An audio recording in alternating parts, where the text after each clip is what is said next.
আলহামদুলিল্লাহ রাব্বিল আলামিন ওয়াসসালাতু ওয়াসসালামু আলা সাইয়্যিদিল মুরসালিন আম্মা বা'দ। মাননীয় আজকের সভার সভাপতি সাহেব, ওলামায়ে কেরাম, মুরব্বী সমাজ, যুবক বন্ধুগণ এবং পর্দার আড়ালের মা ও বোনেরা, আল্লাহ তাআলা আমাদেরকে দুনিয়ার বুকে পাঠাইছেন। কি জন্য পাঠাইছেন দুনিয়াতে? আল্লাহ বেহেশত বানাইছেন, দুজক বানাইছেন। বেহেশতে দিবেন কিছু মানুষকে, দুজকে দিবেন কিছু মানুষকে। যারা বেহেশতের যোগ্য তাদেরকে বেহেশতে দিবেন, যারা দুজকের যোগ্য তাদেরকে দুজকে দিবেন। এবার বেহেশতের যোগ্য কে আর দুজকের যোগ্য কে, এটা বাইসা বাইর করা লাগে, বাছাই করা লাগে। এমনি যদি মানুষের ভোট নিয়ে বা মানুষের পরামর্শ নিয়ে বা আল্লাহ নিজের পক্ষ থেকে বাছাই করে কিছু মানুষকে যদি দুজকে দেন আর কিছু মানুষকে বেহেশতে দেন, তাহলে দুজকবাসীরা বলবে যে আমরা কোনো দোষ করি নাই, আমাদের কোনো পাপ নাই, আল্লাহ আমাদেরকে দুজকে দিলেন। আপত্তি করার সুযোগ থাকবে। সেই জন্য আল্লাহ পাক আমাদেরকে দুনিয়ার বুকে পাঠাই দিলেন। তোমাদের ইচ্ছা, আমি বেহেশতও বানাইছি, দুজকও বানাইছি, তুমি কোনটার মধ্যে যাবার চাও? যদি বেহেশতে যাবার চাও তাহলে বেহেশতে যাও, আমি বেহেশতে দিব তোমাকে। আর যদি দুজকে যাবার চাও, যাও, দুজকে দিব, যাতে দোষ আমার গায়ে না আসে, যাতে বান্দা কোন ধরনের আপত্তি স্থাপন করতে না পারে। বেহেশতে যাবে কে কে, যাতে নিজেই নিজের নাম বেহেশতের তালিকায় লেখে। আর দুজকে যাওয়া ভালোবাসে কে, নিজের নাম নিজেই লেখো। যে নিজের নাম বেহেশতের তালিকাভুক্ত করবে তাকে আল্লাহ পাক বেহেশতে পাঠাবেন। আর যে ব্যক্তি নিজের নাম দুজকের তালিকাভুক্ত করবে সে দুজকে তাকে দুজকে পাঠাবে। বেহেশতের লোক আর দুজকের লোক বেছে বাইসা বাইর করার জন্য দুনিয়ায় পাঠাইছে। আল্লাহ বাঁচবেন না, ফেরেশতারাও বাইসা বাইর করবেন না, নিজে নিজে। এখন আপনার ইচ্ছে, আপনি যদি দুজকে যাবার চান তাহলে দুজকের মধ্যে নাম লেখা দেন, বেহেশতে যাবার চান তাহলে বেহেশতের তালিকায় নাম লেখাই দেন। বলে কিসের তালিকায় লেখা লাগবে, কোন কাগজে? বলে কাগজে লেখা লাগবে না, কিছু নীতি নিয়ম দেওয়া আছে, কিছু নীতি দেওয়া আছে। সেই নীতি অনুসারে তুমি বেহেশতের কিছু আলামত, চিহ্ন, বেহেশতের কিছু কর্ম নির্ধারণ করা আছে। তুমি বেহেশতের কর্ম করলে তোমার নাম আপনা আপনি বেহেশতের তালিকায় উঠবে। আর দুজকের কিছু কর্ম নির্ধারণ করা আছে, তুমি যদি দুজকের কর্ম করো তাহলে আপনা আপনি তোমার নাম দুজকের তালিকায় ঢুকবে। কি নীতি নিয়ম দিচ্ছেন আল্লাহ পাকের জন্য? ওয়া খালাকাল মাউতা ওয়াল হায়াতা লিয়াবলুয়াকুম আইয়ুকুম আহসানু আমালা। আল্লাহ নিজে ঘোষণা দিয়েছেন যে আমি পরীক্ষা করার জন্য পরীক্ষা করব। এখন বেহেশতে যাওয়ার আর দুজকে যাওয়ার নীতিমালা দেওয়া হয়েছে। এই নীতি অনুসারে তুমি দুজকিও হবার পারো, বেহেশতিও হবার পারো। কি নীতি, কি নীতি দিচ্ছেন আল্লাহ পাক? আল্লাহ পাক প্রথম দিচ্ছেন আমাদেরকে, প্রথম একটা নীতি দিচ্ছেন যে দুনিয়ার মুখে হক আর না হকের দ্বন্দ্ব খাড়া করে দিচ্ছেন। হক আর না হক, হক একটা আর না হক 99টা। লটারি যে দেয়, লটারির মধ্যে মাল একটা মধ্যে থাকে, 100টা গুটি থাকে, ওর মধ্যে একটা গুড়ির মধ্যে থাকে গাড়ি, আর বাকি 99টা গুড়ি যে ওর মধ্যে ফাঁকা থাকে, কিছুই থাকে না। এখন এই 99টা আর একটা 100টা গুটি ছেড়ে দেবে। ছেড়ে দেওয়ার পরে তুমি হাতে নাও গুটি। যদি গাড়ি যুক্ত গুটি হাতে নিলে তাহলে তুমি গাড়ি পাবা, আর যদি ফাঁকা গুটি হাতে নাও তাহলে ফাঁকা, কিছুই পাবা না।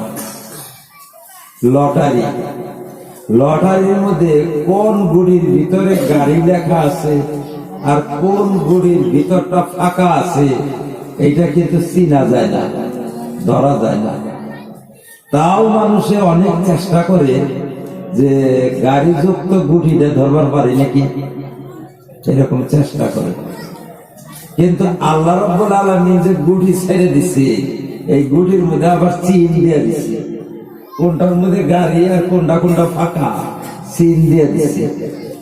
এখন ভালো করে চিন আর গাড়ি যুক্ত গুটিটা থাপড়া দিয়ে ধরো।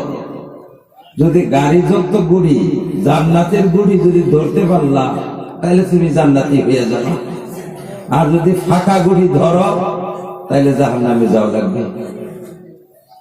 জান্নাতের গুটিটা ধরা এটা হলো প্রথম পরীক্ষা, প্রথম পরীক্ষা বান্দার এইটা। এই পরীক্ষায় পাশ না করলে, পাশ করতে না পারলে পরবর্তী আর পরীক্ষায় পাশ করতে পারবে না। কারণ প্রথমেই যদি ফেল করে তাহলে বাদ বাকি সব ফেল করবে, পাশ করতে পারবে না। কাজেই বান্দা জীবনের প্রথম পরীক্ষা ফাঁকা গুটি না ধরে গাড়িওয়ালা গুটি, জান্নাতের গুটিটা ধরা, এই গুটিকে ধরা প্রথম কর্তব্য। জান্নাতের গুটি কোনটা আল্লাহ রাসূল তার আলামত লক্ষণ বাতাইয়া দিয়েছে। কি লক্ষণ বাতাইছে? মা আনা আলাইহি ওয়া আসহাবি, আমার আদর্শযুক্ত যেটা গুটি আর আমার সাহাবাদের আদর্শযুক্ত গুটি যেটা, এইটা জান্নাতের গুটি। আমার আদর্শ আর আমার সাহাবাদের আদর্শযুক্ত গুটি, এইটা প্রথম ধরতে হবে। তার মানে এই তরিকাটা অবলম্বন করতে হবে, এই রাস্তাটা অবলম্বন করতে হবে। এখন আমাদের মানুষ তো বুঝে না যে তরিকা বা কি, রাস্তা বা কি, তরিকা কোনটা আবার রাস্তা কোনটা। তার মানে এই দলকে গ্রহণ করতে হবে, যে দলটা আল্লাহ রাসূলের আদর্শযুক্ত, সাহাবায়ে কেরামের আদর্শযুক্ত, সেই দলটাকে বরণ করতে হবে, সেই দলটাকে আঁকড়াইয়া, সেই দলটাকে নিজের জীবনের ব্রত হিসাবে, নিজের জীবনের সঙ্গী বা নিজের জীবনের রাস্তা, পথ হিসাবে সেই দলটাকে ধরে নিতে হবে। তাহলে সেই দলটা আমাদের চিনা লাগে। এখন সেই দলটা কিভাবে চিনবো আমরা? এখন কোরআন হাদিসের জ্ঞান থাকলে তাহলে তো আমরা চিনতে পারতাম, কোরআন হাদিসের জ্ঞান থাকলে চিনতে পারতাম সেই দলটা। যেহেতু আমাদের কাছে কোরআন হাদিসের জ্ঞান নাই, আমরা তো দল বের করবার পারি না। কাজে আপনাদের সামনে দলের একটা পরিচয় আমি দেই, একটা পরিচয় নিয়ে যদি চলেন ইনশাআল্লাহ আপনারা আসল গুটিটা বের করতে পারবেন, আসলটা বের করবার পারবেন।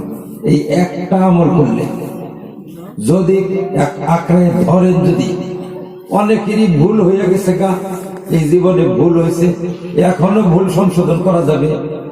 মরার আগের দিনে যদি কেউ সংশোধন করে, মৃত্যুর আগের দিন, গড়গড়া শুরু হওয়ার আগে, মৃত্যুর গড়গড়া শুরু হয়েছে তার আগেও যদি সংশোধন করে, তাও আল্লাহ তার কবুল করবেন। কাজে এখনো সংশোধন করতে পারবেন। সেইটা কি আমাদের সামনে অনেক দল উপদল আছে, বিভিন্ন জনে বিভিন্ন নামে নিজেদেরকে পরিচয় দেয়।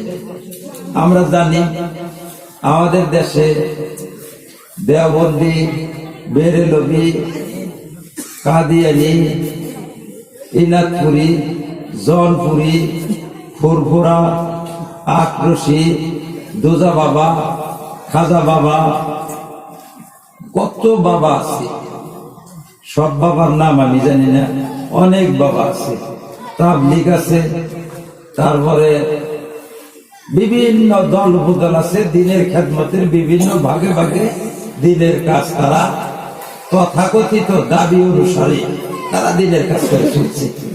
এখন কে দিনের কাজ করে, কে জাহান্নামের কাজ করে, কে জান্নাতের কাজ করে, আমি কোন দলের নাম নেব না, আমি কোন ব্যক্তির নাম নেব না, আপনারা নিজেরাই বের করে নেবেন। যত দল আছে, যত পীর আছে, যত রাস্তা আছে, সমস্ত রাস্তার ভিতরে থেকে, সমস্ত দলের ভিতরে থেকে, সমস্ত ফেরকার ভিতরে থেকে আপনারা সেই ফেরকাটাকে অবলম্বন করবেন যদি জান্নাতে যাওয়ার আশা থাকে। যদি আপনার জাহান্নামে যাওয়ার আশা থাকে সেটা আপনার ব্যাপার, আমি আপনাকে জোর জবরদস্তি করব না, আপনাকে আমি কোনো শক্ত মন্দ বলবো না, ওটা আপনার ইচ্ছা। যদি আপনার ইচ্ছা থাকে যে না আমি জান্নাতবাসী হবার চাই, বেহেশতবাসী হবার চাই, নবী পাক সাল্লাল্লাহু আলাইহি সাল্লামের দলভুক্ত হবার চাই, সাহাবাদের দলভুক্ত হবার চাই, তাহলে উলামায়ে কেরামের দলভুক্ত হইতে হবে। সোজা একটা সিন এইটাই, উলামায়ে কেরামের দলভুক্ত।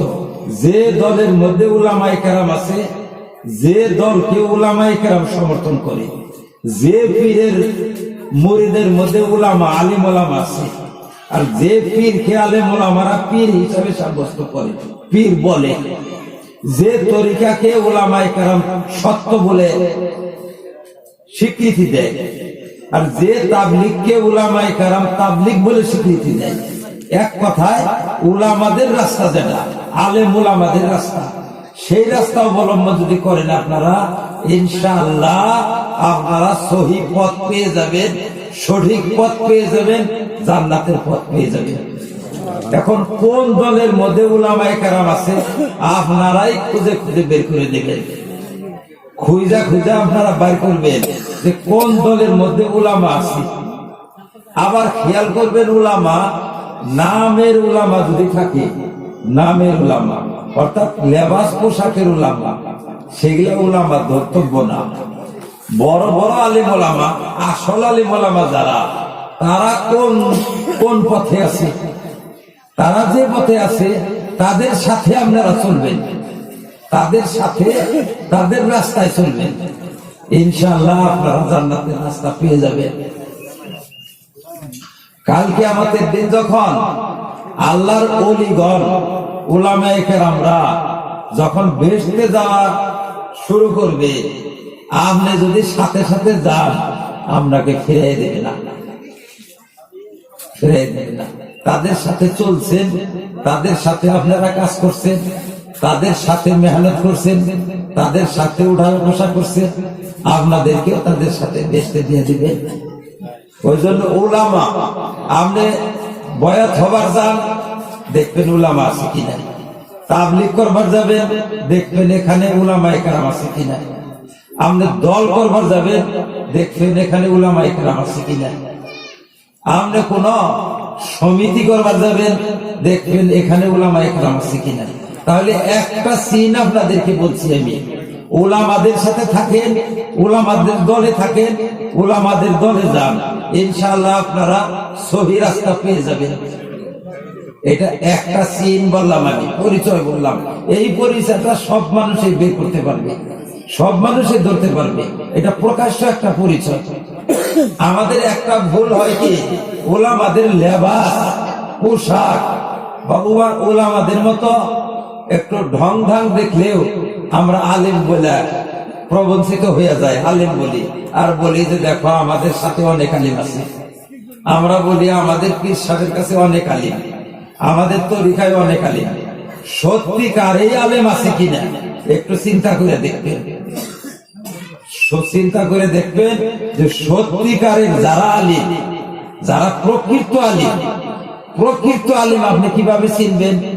মাদারিসে কওমিয়া, যেগুলা কওমি মাদ্রাসা আমাদের, যেগুলা এই যে আমাদের দ্বীনি মাদ্রাসা, দ্বীনি মাদ্রাসার সাথে যে সমস্ত উলামা জড়িত, দ্বীনি মাদ্রাসায় যে সমস্ত উলামারা কাজ করে, দ্বীনি মাদ্রাসা যে সমস্ত উলামারা পরিচালনা করা, এরা হয়েছে উলামা, এরা আলিম কারি হাফেজ, এরা যে পথে চলে আপনারা সেই পথে চলবেন।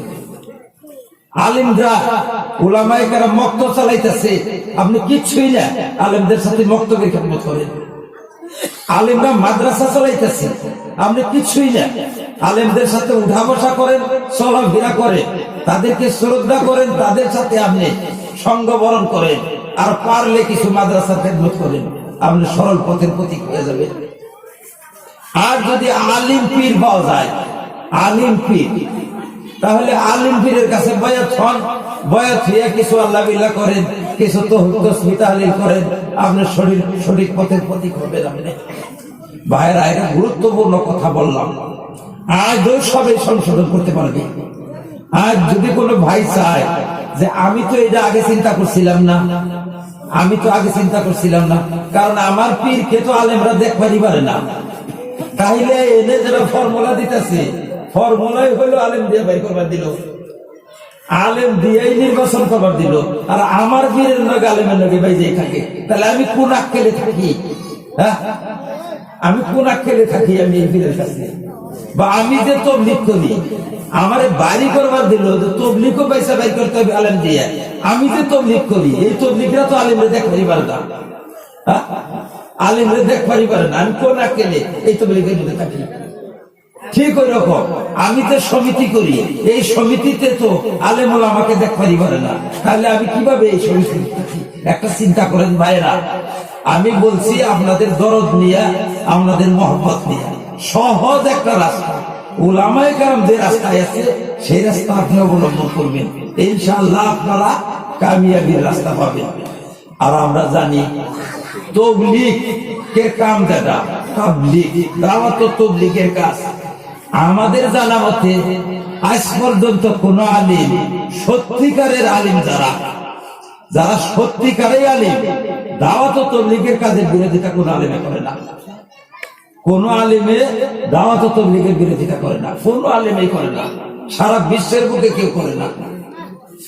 হ্যাঁ, কোন ভুল ভ্রান্তি থাকলে সেটা উল্লেখ করতে পারে, আলাদা কথা, কারণ মানুষ মাত্রেই কোন ভুল হবার পারে।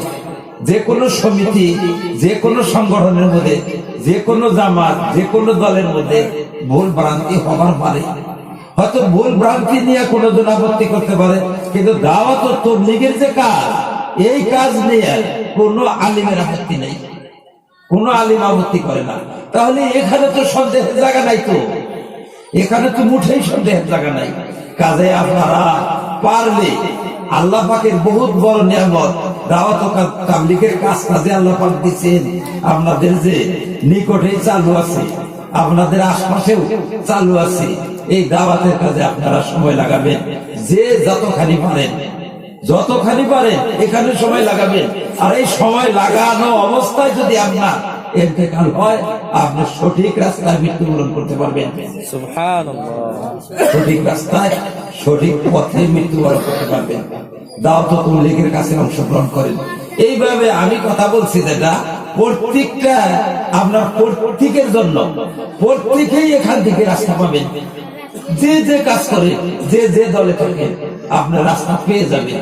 একটু গভীর ভাবে চিন্তা করবেন যে উলামায়ে কেরাম কি পরিমাণ সমর্থন করে, উলামা কি পরিমাণ আছে রাস্তায়, যে রাস্তায় আলিম আছে, যে রাস্তায় উলামারা সমর্থন করে, সেই রাস্তাকে নেবেন। অনেক মানুষ আমাদের কাছে জিজ্ঞাসা করে যে হুজুর, পীর চিনবো কিভাবে, বা সঠিক পীরের পরিচয় কি, সঠিক পীরের নিদর্শন কি? আমরা বলি যে কোনো নিদর্শন লাগবে না, কোন পরিচয়ের প্রয়োজন নেই। সমকালীন উলামায়ে কেরাম যদি পীর হিসেবে স্বীকৃতি দেয় বা তার কাছে বয়াত হবার জন্য অনুমতি দেয়, সমকালীন উলামা আর উলামাদের মধ্যে অধিকাংশ উলামা দেখতে হবে, এক দুজন আলেমের কথা ধর্তব্য না, অধিকাংশ উলামারা যে দিকে আছে সেই দিকে আপনি যাবেন।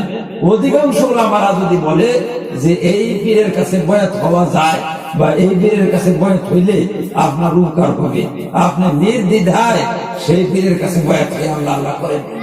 আর যদি উলামায়ে কেরাম সমর্থন না করে, ভাইরা, উলামারা যদি ভালো না পায়, তাহলে খুল্লুম খুল্লা, সেটা জাহান্নামের রাস্তা, সেটা জাহান্নামের রাস্তা।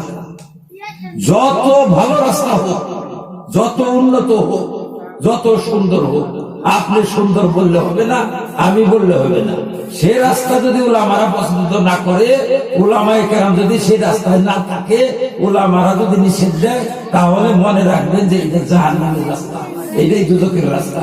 সেই রাস্তাটা ছাইড়া দেন ভাইরা, সেটা ছাইড়া দিয়ে জান্নাতের রাস্তায় চলে। এটা বান্দার জন্য প্রথম পরীক্ষা জীবনে। প্রথম হাঁটা শুরু করার আগে পরীক্ষা এটা। আপনি হাঁটা শুরু করছেন, হাঁটা শুরু করার আগের পরীক্ষা এটা। আগে লাইনটা বের করে, জামাত দলটা আগে বের করে, ঠিক আছে? দল বের করার পরে আবার পরীক্ষা হবে।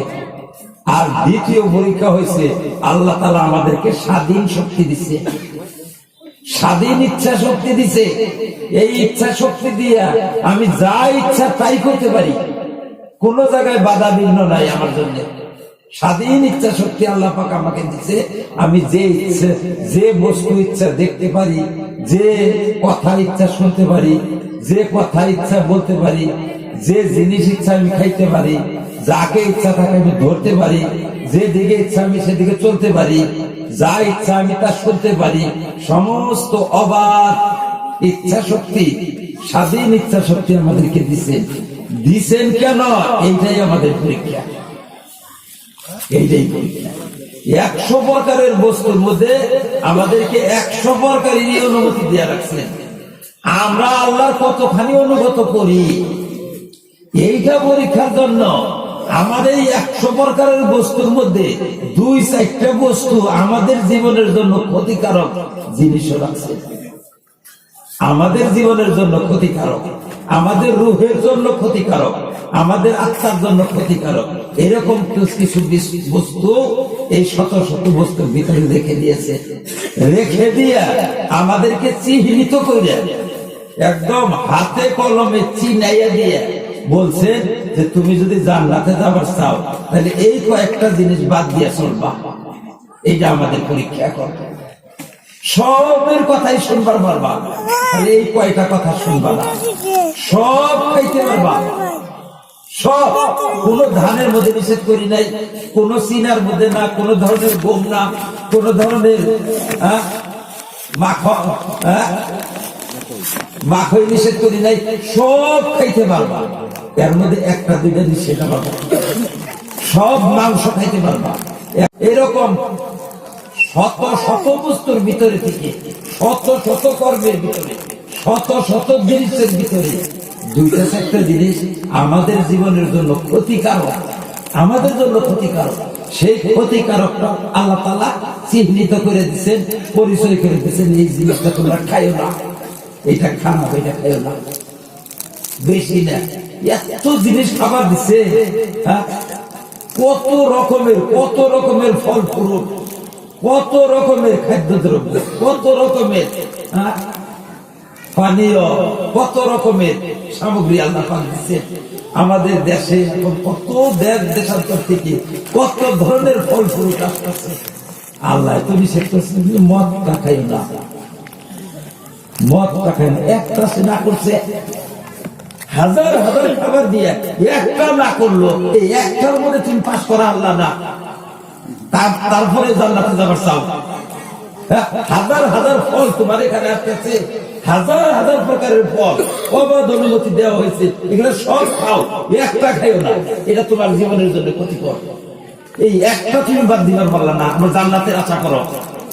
হাজার হাজার ফল ফ্রুট খাবার দিচ্ছে, শুধুমাত্র বলছে যে ভাঙটা খাইও না, সব খাও, একটা ভাঙ খাইও না। খালি এই একটা তুমি ছাড়বা পারো না, একটার সাথে তোমার অসুবিধা হয়, তারপরে আবার জান্নাতের আশা। কাজে আল্লাহ পাক বেশি নিষেধ করে নাই আমাদেরকে, সব অনুমতি দিয়ে 1-2টা জিনিস নিষেধ করছে। সব পাখি, সমস্ত পাখি খাবার দিচ্ছে, সব পাখির মাংস খাবার করো, মুরগির মাংস, হাঁসের মাংস, বগের মাংস, সব পাখি খাইতে পারো। কিন্তু যে পাখি পাও দিয়ে শিকার করে, পাও দিয়ে ধরে পৌঁছা দিয়ে পাঞ্জা থাকা পাখি, এই পাখিদের মাংস খাইও না। এত খাইয়াও হাউস মেটে না, এত পাখির মাংস খাইয়াও হাউস মেটে না, তা ওইটাই খান লাগে, যারা আল্লাহ নিষেধ করছেন ওইটা খান লাগে। সব জীবের মাংস খাবার পারো তুমি, সব, হরিণ হোক, দুম্বা হোক, মেন্ডা হোক, বকরি হোক, ভেড়া হোক, গরু হোক, মহিষ হোক, সব খাও, শুধুমাত্র হিংস্র জন্তুটা খাইও না। হিংস্র একটাকে খাইও না, শত শতটা খাবার বলো, একটা খাইও না, হিংস্রটা খাইও না। কিন্তু তাও হিংস্রটাই খারাপ লাগে। এইভাবে আল্লাহ পাক একটা একটা নিষেধ করে রাখছে। এই একটা একটা যে নিষেধ করছে, সব খাইয়া সব দেখিয়া এই একটা দুইটা যে নিষেধ করছেন, এই একটা দুইটা যদি আমরা চাইরা চলতে পারি প্রত্যেক ক্ষেত্রে, তাহলে আমরা দ্বিতীয় পরীক্ষায় পাশ করব। আমরা সবের কথা শুনবার পারেন, ছোট কথা, বড় কথা, মাইকের কথা সব শুনে খালি সামান্য সামান্য অবৈধ গান, অবৈধ বাজনা দেওয়া, অবৈধ গান, অবৈধ বাজনা, এই অবৈধ বাজনা সহকারে এই গানটা তোমরা শুনো না। দেখেন এত শোনার আবাদ অনুমতি দিয়ে আল্লাহ একটা না করছে, একটা থেকে আমরা চেষ্টা করবারই না, বেশি তো না করে নাই, সব রকমের অনুমতি দিয়া সামান্য একটা একটা না করছেন। এটা আমাদের জীবনের পরীক্ষা। এই পরীক্ষায় যদি পাশ করি তাহলে দ্বিতীয়টাতে পাশ হবে, না হলে দ্বিতীয়টা ফেল হয়ে যাবে। কাজে আমার চোখ যেদিকে ব্যবহার করি পরীক্ষা, আমার কান যেখানে ব্যবহার করি আমার পরীক্ষা হবে, আমার মুখ, আমার হাত, আমার পা সবকিছু আমার সামান্য একটু নিয়ন্ত্রণ করে চলতে হবে। সামান্য নিয়ন্ত্রণ করে যদি চলে তাহলে আমরা দ্বিতীয় পরীক্ষায় পাশ করতে পারবো। একটু নিয়ন্ত্রণ করা, চোখে সব দেখবার দিছে, সামান্য দুই চারটে দেখবার না করছে, কানে সব শুনবার দিছে, দুই একটা শুনবার না করছে, মুখে সব খাবার দিছে, একটা দুইটা খাবার না করছে। এখানে সারা দুনিয়ার মেয়েদেরকে বিবাহ করার অনুমতি দিচ্ছে, সারা পৃথিবীর মেয়েকে বিবাহ করতে পারো অল্প কয়েকজনের বাদ দিয়ে। তাও অনেক বরদাস্ত হয় না, ফুবুরে বের করে নেন নাকি, খালারে বের করে নেন নাকি, কত বদমাস ফতোয়া যায়, তার ফুবুরে বের করে দিচ্ছে, খালারে বের করে দিচ্ছে, নিজের ভাগ্নিরে বের করে দিচ্ছে, সারা দুনিয়ার মেয়েরে হালাল করে দিচ্ছে তোমার জন্য। সারা পৃথিবীর মেয়েকে হালাল, লাখ লাখ কোটি কোটি মেয়ে তোমার ভাগ্নিরে না করে রাখছে। তোর ভাগ্নি বাঁচতে এটা তোর না করছি, এই কটার মধ্যে সহ্য হয় না।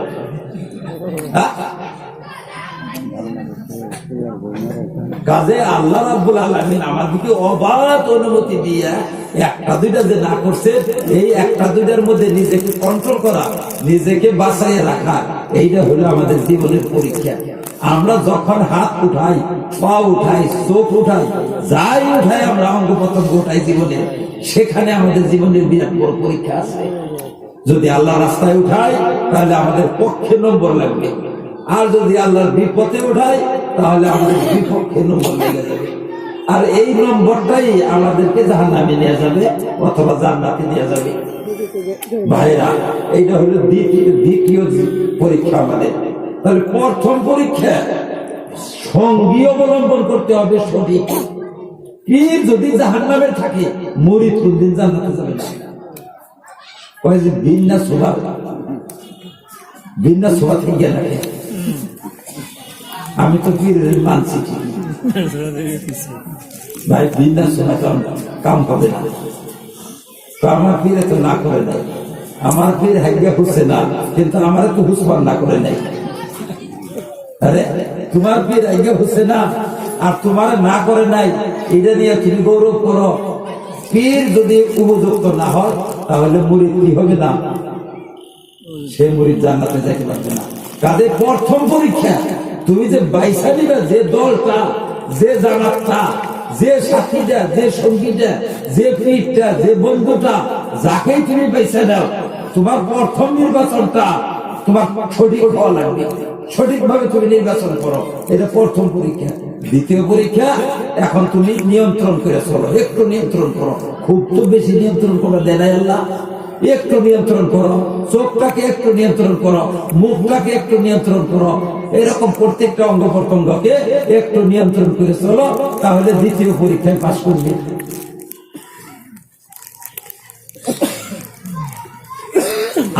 আমাদেরকে আল্লাহ এত সুযোগ দিচ্ছেন যে আমরা মুখ দিয়ে অনায়াসে জান্নাত কামাই করতে পারি।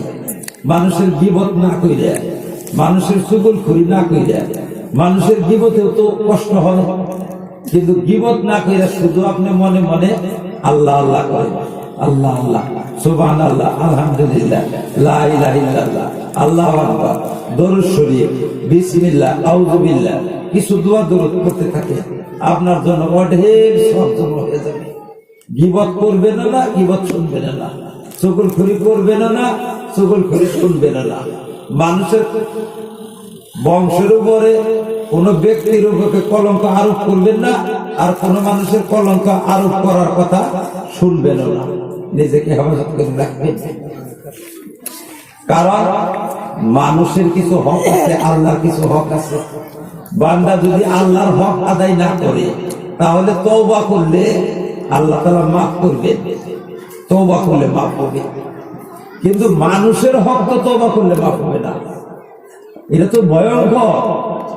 মানুষের হক তো তওবায় মাফ হবে না, আমরা কোন তওবাতেই মানুষের হক মাফ হবে না।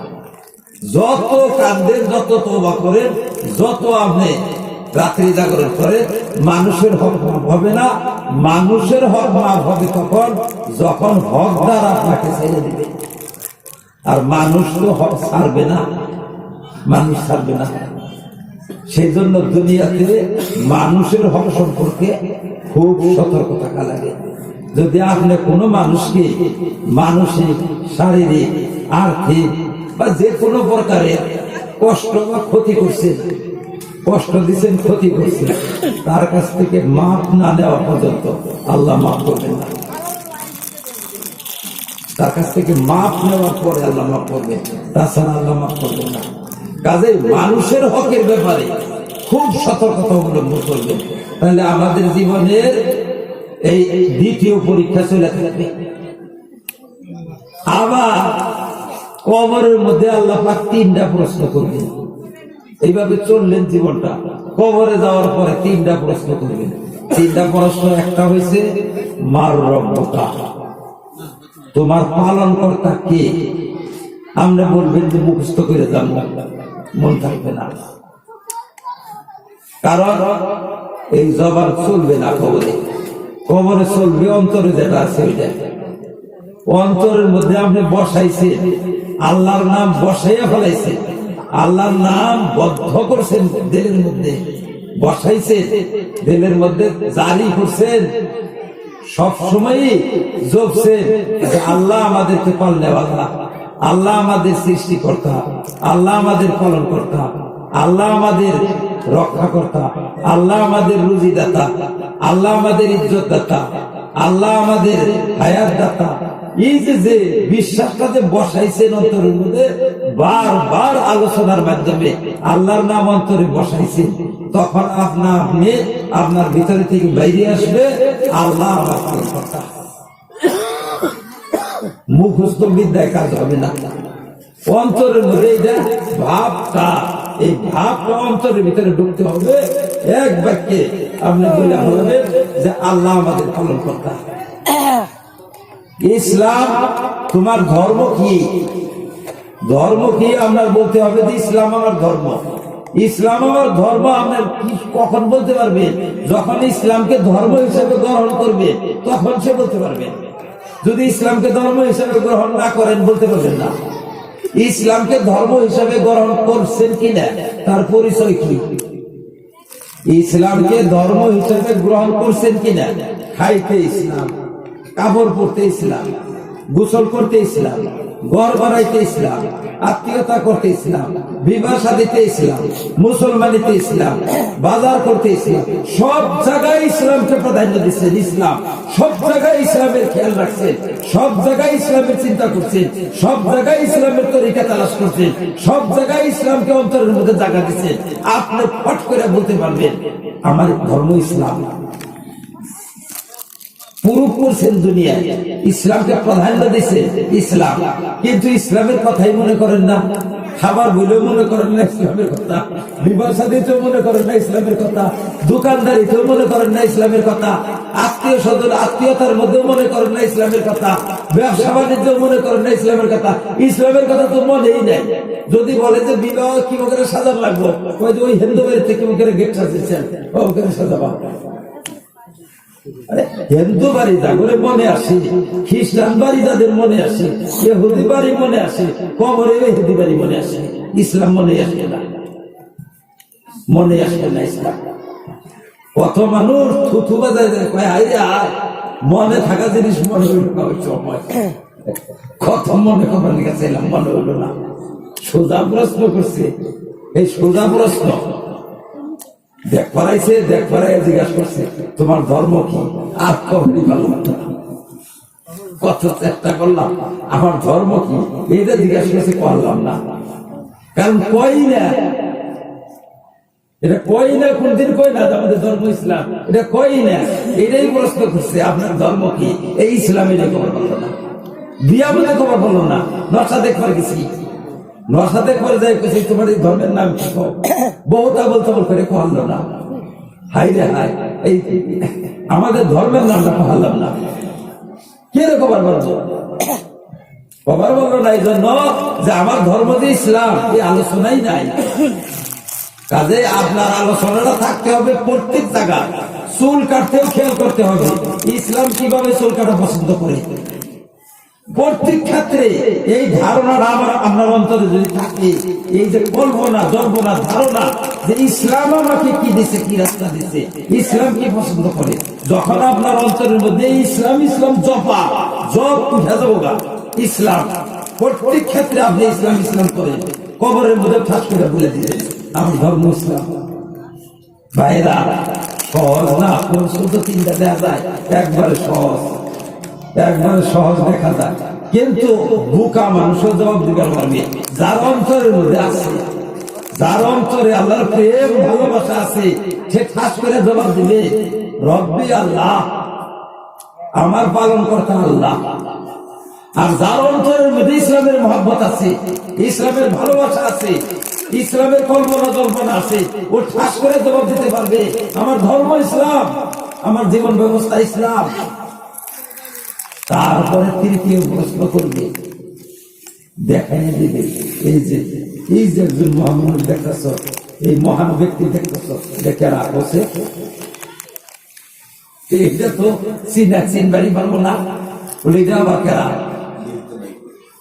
এটা কেরা মুমিন বান্দার অন্তর, মুমিন যার অন্তরে নবীজির প্রেম ভালোবাসা আছে, নবীজির কল্পনা জল্পনা যে আছে, নবী সাল্লাল্লাহু সুন্নতের অনুসন্ধান করে, নবীর সুন্নতকে ভালোবাসে, নবীর নাম নিলে মারা চোখে বানিয়ে এসে যায়, নবীর কাহিনী শুনলে মুগ্ধ হয়ে যায়, নবীর কুরবানি, নবী সাল্লাল্লাহু ইতিহাস, নবীর জন্য জীবন দান করে দুনিয়াতে, সে দেখার সাথে সাথে তার অন্তর থেকে আপনা আপনি এসে যাবে না যে আমি আল্লাহ রাসূলকে দেখতেছি। স্বপ্নে দেখে সব জিনিস পাওয়া লাগে না, কোন মানুষ স্বপ্নে দেখে যে আল্লাহ রাসূলকে দেখতেছি, ঠিক তেমন কবরের মধ্যে সে ব্যক্তি তার অন্তরে ঠিক এসে যাবে না যে আমি আল্লাহ রাসূলকে দেখতেছি। সে ব্যক্তি বলবে ইনি আমাদের রাসূল, ইনারই ধর্ম আমরা পালন করছি, ইনি আমাদের মধ্যে প্রেরিত হয়েছিলেন, ইনি সর্বশেষ নবী, ইনার পরে আর কোন নবী হবে না, হয় নাই, আর কোন নবী হবে না। এই যে নবীর পরিচয় দিবে, আখেরি নবী এওটা বলতে হবে, সেখানে সর্বশেষ নবী। যারা নবী সাল্লাল্লাহু আলাইহি সাল্লামকে সর্বশেষ নবী হিসাবে স্বীকার করে না, সর্বশেষ নবী খাতামুন নবীন মানে না, তারা আসমান জমি যদি বইরাও ফেলাই দেয়, ভালো কাজ করে তাদের কোনো ভালো কাজ আল্লাহ কবুল করবেন না, তাদের কোনো ভালো কাজ কবুল করবেন না আল্লাহ। তারা একদম ঠাট্টা, একদম খাঁটি কাফের, তারা পাক্কা কাফের, তারা তাদের কোনো কাজ আল্লাহ কবুল করবেন না। কাজেই মুসলমান থাকার জন্য এইটাও শর্ত যে ইনি আমাদের নবী আর ইনি সর্বশেষ নবী, ইনার পরে আর কোনো নবী হবে না। যদি দুনিয়ার মধ্যে থাকে তাও সে ব্যক্তি মুসলমান হবে না। কাজে যখন আপনার অন্তরের মধ্যে বসাবেন আপনি যে আমাদের নবী শেষ নবী, আমাদের নবী মুহাম্মদ সাল্লাল্লাহু আলাইহি সাল্লাম, এই নবীর প্রেম ভালোবাসা, নবীর মহব্বত, নবীর খাতেম নবী, যেটা শেষ নবী হিসাবে যখন আপনার অন্তরের মধ্যে বসে যাবে, আপনি হঠাৎ করে জিজ্ঞেস করার সাথে সাথে আপনি ঠাস করে বলতে পারবেন যে ইনি আমাদের নবী। ভাইরা, তাহলে আমাদের তৃতীয় পরীক্ষা যে আমরা দিব, তৃতীয় পরীক্ষার জন্য তিনটা জিনিসের সাথে তাল্লুক কায়েম করতে হবে। তাল্লুক, সম্পর্ক, আন্তরিক সম্পর্ক করতে হবে আল্লাহর সাথে। আন্তরিক সম্পর্ক কিভাবে করবে? ওই জন্য তো আল্লাহ আল্লাহ আল্লাহ আল্লাহ আল্লাহ এত যে জপায়, ফিরে না আল্লাহ আল্লাহ জপাইয়া বেলের মধ্যে আল্লাহ আল্লাহ জারি করে ফেলাই দিবে, যে আপনি যেন আল্লাহ আল্লাহ জারি হয়ে যায়, বেলের মধ্যে যেন আপনি আল্লাহ আল্লাহ জারি হয়ে যায়। মুখটা যেন কবার দরকার থাকে না, বেলেই যেন আল্লাহ আল্লাহ আল্লাহ আল্লাহ বলে। প্রসেস আছে, নিয়ম আছে, সেই নিয়মে আল্লাহ আল্লাহ জারি করায় ফিরে না। আমাদের তরিকায় আল্লাহ আল্লাহ করবার জন্য আমাদের তরিকাতে মুরাকাবা বা কলবি জিকির করবার দেয়। কলবি জিকির দেয় কিভাবে? যে আপনি বৈশা থাকেন চুপচাপ, আর আপনি ভাবেন যে আমার দিল আল্লাহ আল্লাহ বলতেছে, আমি আমার দিলের আল্লাহ আল্লাহ শুনবো। শোনার নিয়তে কান লাগাই বৈশা থাকে, শোনা যায় বা না যায়, বৈশা থাকতে থাকতে হঠাৎ শুনবেন যে সত্যি সত্যি আল্লাহ আল্লাহ করতেছে।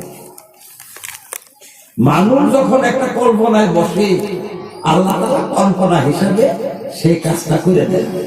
আপনার দিলে আল্লাহ আল্লাহ বলা শুরু করবে, তখন আপনি দেখবেন যে আপনার দিলে আল্লাহ আল্লাহ আল্লাহ আল্লাহ বলতেছে। যে ব্যক্তি অন্তরের সাথে আল্লাহর কানেকশন হয়ে গেছে, আল্লাহর ভালোবাসা জমে গেছে অন্তরে, আল্লাহ আল্লাহ তার দিলের মধ্যে জারি হয়ে গেছে, সে ব্যক্তি বলবে না, কে বলবে? সে তো ঠাস করে বলবে, ইউসাব্বিতুল্লাহুল্লাযীনা আমানু বিল কওলি সাবিতি ফিল হায়াতিদ দুনিয়া ওয়া ফিল আখিরাহ। যে ব্যক্তি এই কালেমা তৈয়বা মজবুতভাবে অন্তরের মধ্যে দুনিয়াতে বসাইছে, তার অন্তর দৃঢ় এবং মজবুত থাকবে, কবরে এবং হাসরে মজবুত থাকবে, সে হেলবে না, ফেরেশতার প্রশ্নে হেলবে না, মজবুত রাখবেন আল্লাহ তাআলা, তাকে অডর নিডর নির্ভয় করে রাখবেন। সে সন্ত্রস্ত হবে না, ভীত হবে না, সে একদম নির্ভয় হয়ে থাকবে। আর ফেরেশতার সাথে যে ব্যক্তি জবাব দিবে যে আমার আল্লাহ, আমার রব আল্লাহ, আমার প্রতিপালক আল্লাহ, আমার দ্বীন ইসলাম, আমার নবী মুহাম্মদ সাল্লাল্লাহু আলাইহি সাল্লাম, যিনি ছিলেন সর্বসেরা নবী, যিনি ছিলেন সর্বশেষ নবী, যিনি ছিলেন সাইয়্যিদুল আম্বিয়া, ইমামুল মুরসালিন, জবাব দিতে পারবে। কাজে ভাইরা, তিনটা জিনিসের সাথে আন্তরিক সম্পর্ক কায়েম করেন, আল্লাহর সাথে আন্তরিক সম্পর্ক গড়েন, খুব আল্লাহ আল্লাহ জপেন, খুব জপেন আল্লাহ আল্লাহ। মুখ খালি থাকবারই দিবেন না, মুখ যেন খালি থাকে না, অনবরত আল্লাহ আল্লাহ আল্লাহ আল্লাহ নাম জপেন। উযকুরুল্লাহ যিকরান কাসীরা, আল্লাহ পাক বলছেন খুব বেশি বেশি আমাকে স্মরণ করো, খুব বেশি স্মরণ করো, এমন ভাবে স্মরণ করো লোক যেন তোমাকে পাগল বসে থাকে। ওই জন্য খুব আল্লাহ জিকির করে, খুব আল্লাহ জিকির করে। আযকুরুনি আযকুরুকুম, যদি তোমরা যদি আমার জিকির করো, তাহলে তোমাকে আমি স্মরণ করবো। আরে আল্লাহ আমাকে স্মরণ করবে, আল্লাহকে স্মরণ করলে এত বড় দৌলত আমাকে আল্লাহ পাক দিচ্ছে। আর আমাকে যদি আল্লাহ স্মরণ করে, আমি আল্লাহকে স্মরণ করলে এর চেয়ে বড় নিয়ামত কি লাগে? ওই জন্য আল্লাহর সাথে নিজের কানেকশন সৃষ্টি করে। 2 নম্বর ইসলাম জপনা, ইসলামের সাথে ভালোবাসা পয়দা করেন। ইসলামের সাথে ভালোবাসার পরিচয় করতে হবে। আমার লেবাস ইসলামিক, আমার বিয়া ইসলামিক, আমার বাড়িঘর ইসলামিক, আমার ওঠা বসা ইসলামিক, সব যেন আমার যে কোনো জিনিস দেখলে যেন ইসলাম ভাইচা ওঠে, ইসলাম যেন ভাইচা ওঠে, ইসলাম। আর একটা হলো নবীজির সুন্নত, নবী পাক সাল্লাল্লাহু আলাইহি ওয়াসাল্লামের সুন্নত যেন আমার জীবনে ভাইসা ভাইসা উঠে, প্রত্যেক জায়গায় যদি নবীর সুন্নত দেখা যায়, তাহলে ইনশাআল্লাহ তৃতীয় পরীক্ষায় আপনি পাস করতে পারবেন। তারপরে আবার 4 নম্বর পরীক্ষা আছে। 4 নম্বর পরীক্ষা হাসরের ময়দানে 4টা প্রশ্ন হবে। 1 নম্বর প্রশ্ন হবে যে আয়ুষ্কাল যদি ছিলাম, এত লম্বা আয়ুষ্কাল, হ্যাঁ, আয়ু যদি ছিলাম 60-70-80 বছর, এটা কোথায় ব্যয় করলো? এই প্রশ্নের জবাব কি দিব? কোথায় খাটাই না? আমার রাস্তায় খাটাইছ নাকি আমার নিষিদ্ধ পথে খাটাইছ? চিন্তা করে খাটাইতে হবে সময়কে। এই যে আল্লাহ পাক সময় দিছেন, এই সময়ের হিসাব নেবেন। এই সময় কোথায় যাইতেছে? গানের ফিল্ডে যাইতেছে নাকি বাজে ফিল্ডে যাইতেছে নাকি অবৈধ ফিল্ডে যাইতেছে না আল্লাহর জিকিরে আল্লাহর আলোচনায় যাইতেছে? এই জীবনের আয়ু এক একটা সেকেন্ড, এক একটা মিনিট, এক একটা দিন, প্রত্যেকটা মিনিট এবং সেকেন্ডের হিসাব হবে আল্লাহর দরবারে। 2 নম্বর প্রশ্ন হবে, যাই জীবন যেমন গেছে গেছে, যৌবন কালটার হিসাব নেই। কারণ আসল যেটা জীবনের আসল সম্পদ, যেটা মেন যেটা সময়, সেটা হলো যৌবন কাল। কারণ যৌবন কালে মানুষ মূল সময়টা তখন যা ইচ্ছে তাই করবার পারে। বৃদ্ধ কালে কিন্তু ওই জন্য যৌবন কালের হিসাবটা বিশেষভাবে আল্লাহ তাআলা গ্রহণ করবে। আর যৌবন কাল যদি কোনো মানুষ ইবাদতে খাটায়, তাহলে সারা জীবন তার এমনি ইবাদত পাবে, এমনি সফল সারা জীবন। যেমন একজন মানুষ যৌবন কাল তাহাজ্জুদ করছে, বৃদ্ধ হওয়ার পরে আর তাহাজ্জুদ করতে পারে না। ফেরেশতাদেরকে আল্লাহ তাআলা বলে, এই লেখ ফেরেশতা, এ তো পারে না, এখন যৌবন কাল তাহাজ্জুদ করছে, এর নামে তাহাজ্জুদ লিখে থাকে, এর চালুই থাকে। তৃতীয় প্রশ্ন হবে যে তুমি মাল কোথায় থেকে কামাই করছো আর কোথায় খরচ করছো? বাইরে খুব গভীরভাবে চিন্তা করবে। আমার এই মালটাই আমার কাল হবে, এই টাকা, এই পয়সা, এই ধন, এই বাড়ি, এই মাটি, এই জমি আমার জন্য কাল হবে যদি অবৈধ পথে যদি ইনকাম করে। এখন তো ভালো লাগে টাকা করে রাখতে, মাটি কিনতে ইচ্ছা লাগে, মাটি কিনলাম, বাড়ি বানাইলাম, ঘর দিলাম, হ্যাঁ পাকা বাড়ি করলাম, সবকিছু করলাম। ভাই, এই ঘর, এই বাড়ি, এই মাটি, এই টাকা কাল হবে, দুজকের সাপ হবে, দুজকের অগ্নিকুণ্ড হবে। যদি বৈধ পথে হয় তাহলে চিন্তা নাই, বৈধ পথে হলে চিন্তা নাই। যদি অবৈধ পথে উপার্জন করে থাকি। এই প্রশ্নের দ্বিতীয় অংশ, খরচ করছো কোথায়? আমার টাকা আমি খরচ করব, আবার হিসাব নিবার কেনা, এরকম মনোভাব রাখলে হবে না। হিসাব দিতে হবে একটা টাকা। 1 টাকাও যদি খরচ করে থাকো অবৈধ পথে, কেন খরচ করলাম? অবৈধ পথে খরচ করা যাবে না। এই টাকা আমার দান, এই টাকাকে খরচ করতে হবে বৈধ পথে, নেক পথে খরচ করতে হবে। তুমি 1 টাকা যদি খরচ করে থাকো অবৈধ পথে, অবৈধ কাজে, অবৈধ রাস্তায় যদি খরচ করো, এই 1 টাকা তোমাকে জাহান্নামে নামাবে। ওই জন্য কোনদিন টাকা পয়সা যা কিছু আল্লাহ দিছে, এই টাকা পয়সা যেন কোনো মতেই অবৈধ পথে খরচ না হয়, অবৈধ পথে জানি আমাদের টাকা ব্যয় না হয়। এইটা সবসময় চিন্তা রাখতে হবে। আপনি 1 টাকা যদি মাদ্রাসায় দান করলেন, এই টাকাটা আল্লাহ তাআলা বাড়াইতে বাড়াইতে হিমালয় পাহাড়ের মতো বড় করে কিয়ামতের দিন আপনাকে দিবে না। কিন্তু এই টাকা আপনি নাজায়েজ পথে যদি খরচ করে, তাহলে আপনার নেকি তো দূরের কথা, এটা জাহান্নামের অগ্নিকুণ্ড হয়ে যাবে।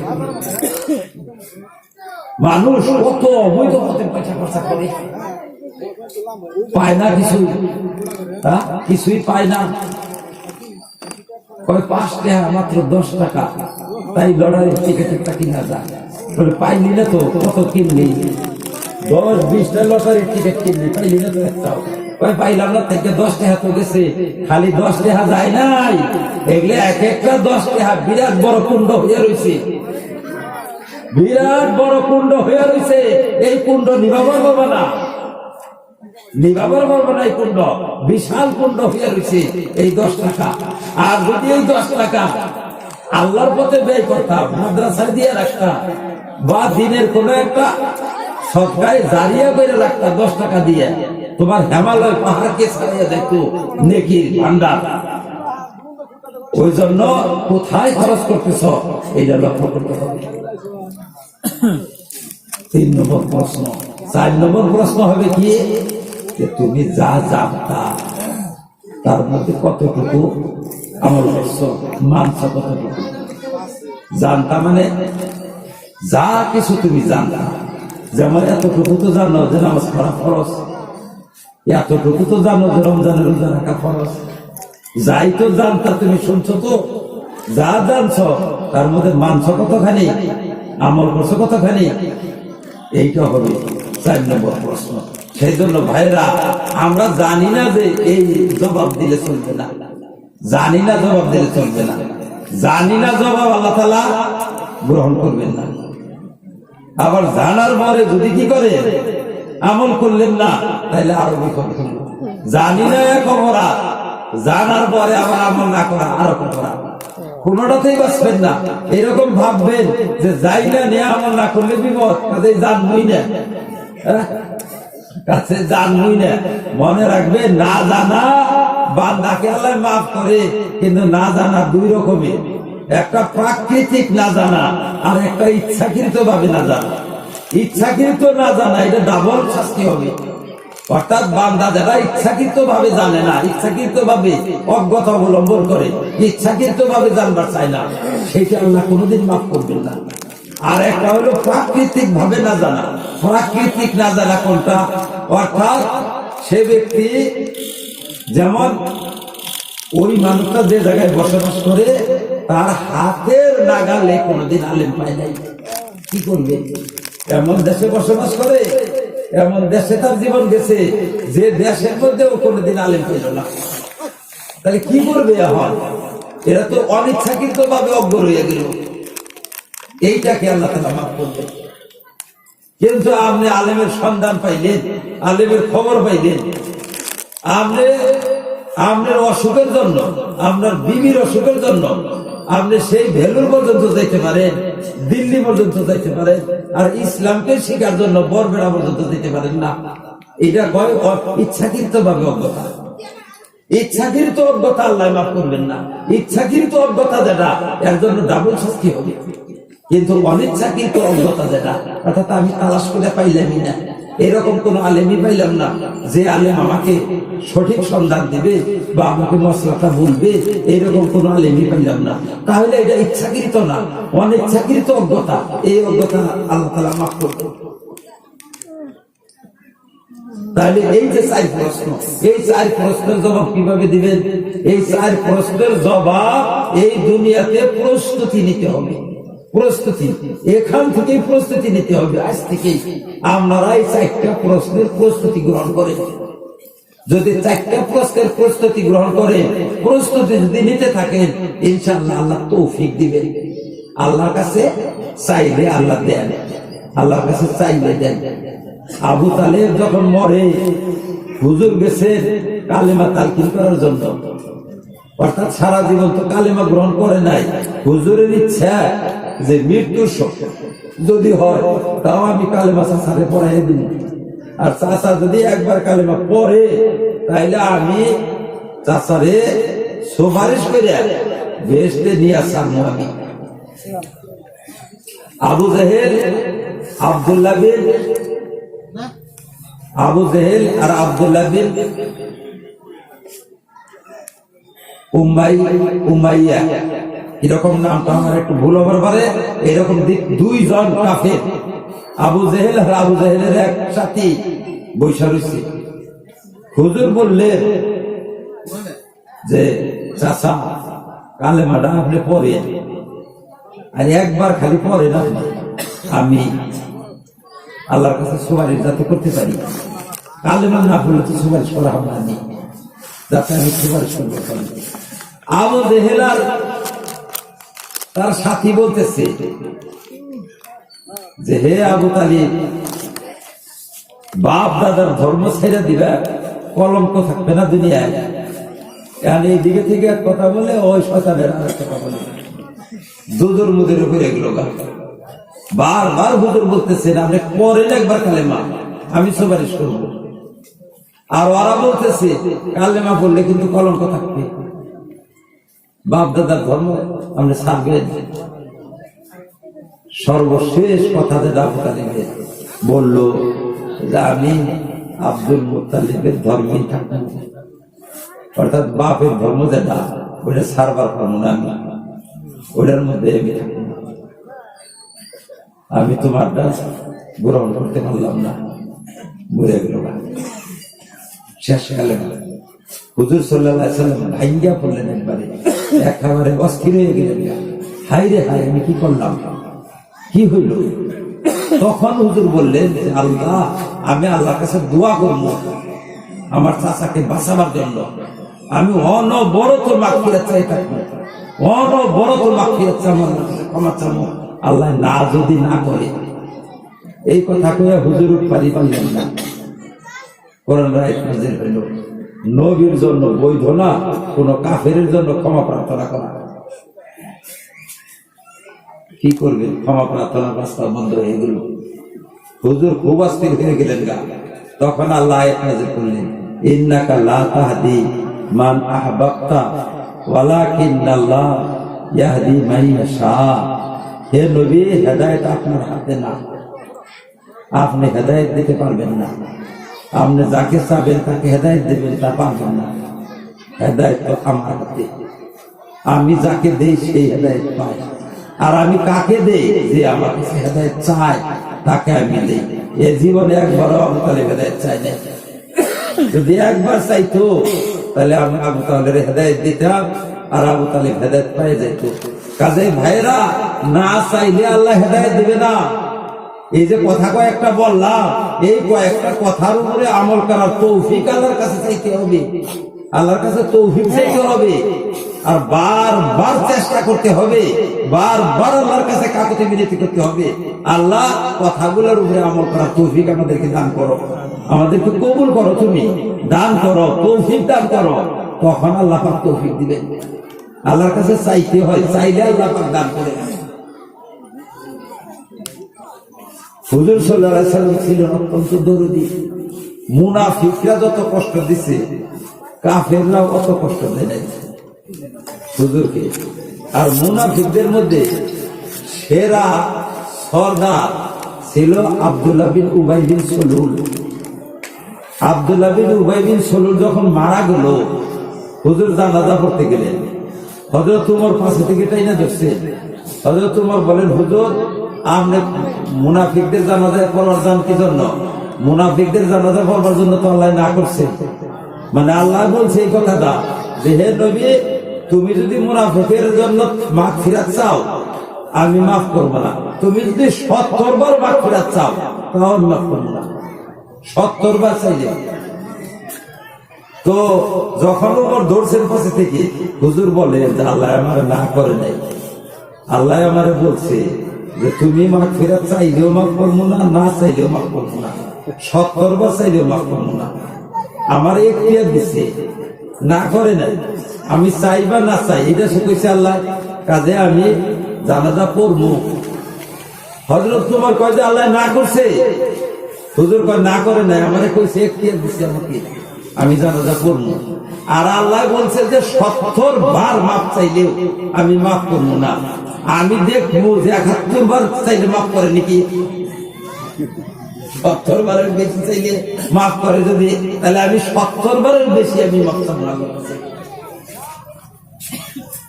হুজুর জানাজা পড়লেন, হযরত ওমরের কথা নামেই না। জানাজা পড়ে রওনা দিতে এসে গেল। বললো যে সাবধান, মুনাফিকের জানাজা পড়তে পারবে না, যা হয়েছে হয়েছে, ভবিষ্যতে যেন কোনো মুনাফিকের জানাজা পড়বে না। মুনাফিক বলা হয় যারা ইসলামিক সাজ সুবিধা গ্রহণ করার জন্য মুসলিম দেশে যে কাফের থাকে, মুসলিম দেশে মুসলিম দেশে কাফের বাস করে, মুসলিমের বেশ বেড়ে শুধুমাত্র ইসলামের সুবিধাগুলো গ্রহণ করার জন্য, তাদেরকে বলে মুনাফিক। মুনাফিকের জানাজা করা হবে না, আল্লাহ পাকের তরফ থেকে নিষেধাজ্ঞা এসেছিল। এমন দয়ালু নবী ছিলেন আমাদের নবী, এত দয়ালু ছিলেন। সারা জীবন যে ব্যক্তি বিরোধিতা করছে আর চরম পর্যায়ের কষ্ট দিচ্ছে, হুজুর জানে। আমরা তো পরিভাষাটা বুঝি। আল্লাহ রাসূলকে বলছেন, হে রাসূল, মুনাফিককে আমি মাফ করবো না, তুমি যদি 70 বারও মাফ চাও তাই আমি মাফ করবো না। এটা তো দেখেই বুঝে যে আল্লাহ তাআলা মাফ করবেন না। হুজুর দয়ার আতি সহ্যে, দয়ার আধিক্যে বলতেছে যে 70 বারের কথা কইছে আল্লাহ, আমি যাই না দেখবো যে 70 বারের বেশি চাইলে মাফ করে দিই আল্লাহ। 70 বারের বেশি চাইলে যদি মাফ করে তাহলে আমি 70 বারের বেশি মাফ চাইব। এত দয়ালু নবী ছিলেন, সেই দয়ালু নবী, এত দয়ার নবী, এত দয়ালু নবী আমাদের জন্য কত কিছু করছে, কত দুঃখ বেদনা বরণ করছে। কাজে সেই নবীর সুন্নাত আমাদের সামনে নষ্ট হইতেছে, আমাদের ঘরে নষ্ট হইতেছে, আমাদের সামনে, আমাদের বাড়িতে, আমাদের জীবনে। কাজে ভাইরা, আল্লাহ রাসূলের সুন্নতকে জীবিত করার জন্য, আল্লাহ রাসূলের মায়ার দিনকে জীবিত করার জন্য, আল্লাহর নামকে বলন করার জন্য আমরা নিয়ত করে নিয়েছি। কয়েকটা কথা বলছি, এই কয়েকটা কথার উপরে আমল করার জন্য আমরা নিয়ত করি। নিয়ত করা যাবে না? নিয়ত করি আমরা। আল্লাহ পাক তৌফিক দেন, আল্লাহ পাক আমাদেরকে তৌফিক দিবেন। আল্লাহ যেন আমাদেরকে কয়েকটা কথার উপরে আমল করার তৌফিক দেন। আর আমি যে প্রথম কথাটা বলছি, ওই কথাটা আপনারা ভুলবেন না। সেই কথাটা আরো একবার স্মরণ করে দিই যে আমরা যেই কাজই করি আলেমদের দলে থাকবো, সব বেকামিয়াব হবে। আমরা যেই কাজই করি আলেমদের দলে থাকবো। আলেমদের, হাফিজদের, কারীদের দল যেটা, কওমি মাদ্রাসার দল যেটা, এই কওমি মাদ্রাসার খাদিমদের, এদের সাথে যদি আমরা থাকি তাহলে ইনশাআল্লাহ আমরা কামিয়াব হতে পারবো। আল্লাহ তাআলা আমাদেরকে কথাগুলোর উপরে আমল করার তৌফিক দান করুন। আমিন। ওয়া আখিরু দাওয়ানা আনিল হামদুলিল্লাহি রাব্বিল আলামিন।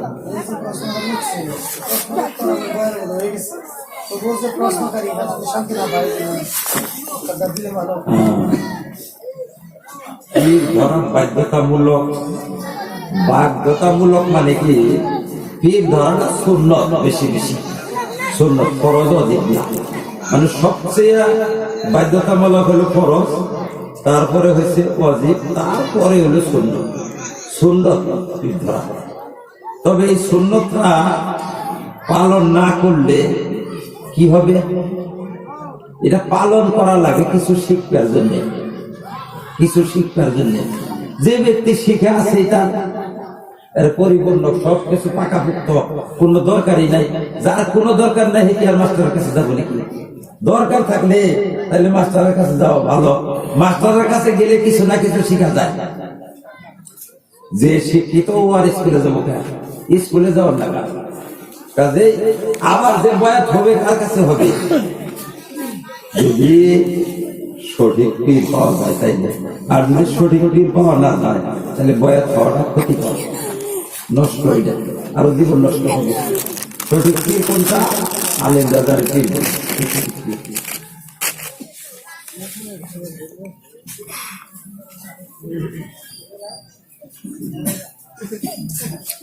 হয়েছে।